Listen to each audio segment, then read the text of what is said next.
নমস্কার বন্ধুরা, আজকে রান্না করব মাছের মাথা দিয়ে সবজি। কি নিয়েছি দেখুন, পটল, কলা, কারকল, লুচ্ছই, বেগুন দিয়ে রান্না করব। এদিকে সবজিগুলো কাটা হইতেছে।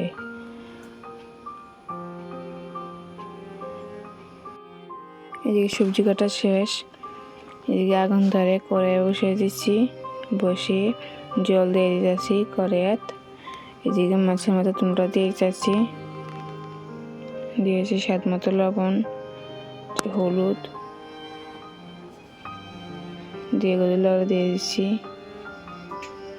এদিকে সিদ্ধ হয়ে গেছে মাছের মাথাটি, দিয়ে দিতেছি সবজিগুলো ধুয়ে দিয়ে দিচ্ছি।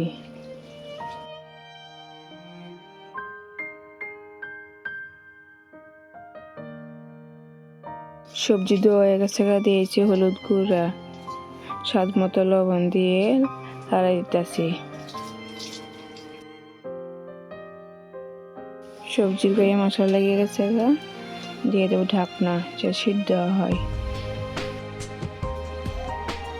ঢাকনা তুলে নিচ্ছি। এদিকে সবজি অনেকটা সিদ্ধ হয়ে গেছে।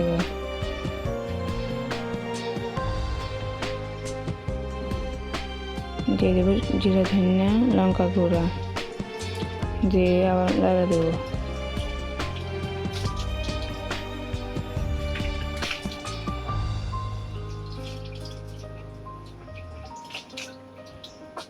এদিকে সবজি নামাই নিয়েছি, কড়াই ধুয়ে বসাই দিয়েছি, দিয়েছি সরষের তেল, দেবো তেজপাতা, পাঁচফোড়ন।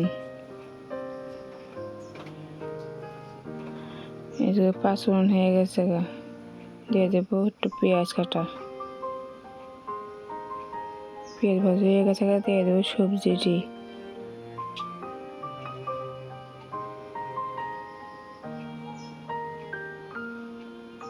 এদিকে সবজি ধুয়ে গেছে, দিয়ে লাড়া দিয়ে দিতেছি।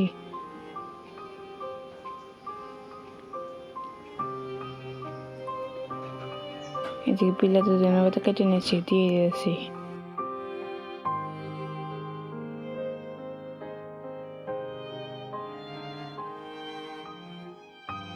তরকারি হয়ে গেছে, নামা নেব। মাছের মাথা দিয়ে সবজিটা কেমন হয়েছে অবশ্যই কমেন্ট করে জানাবেন। ভালো লেগে থাকলে লাইক, শেয়ার, সাবস্ক্রাইব করে পাশে থাকবেন।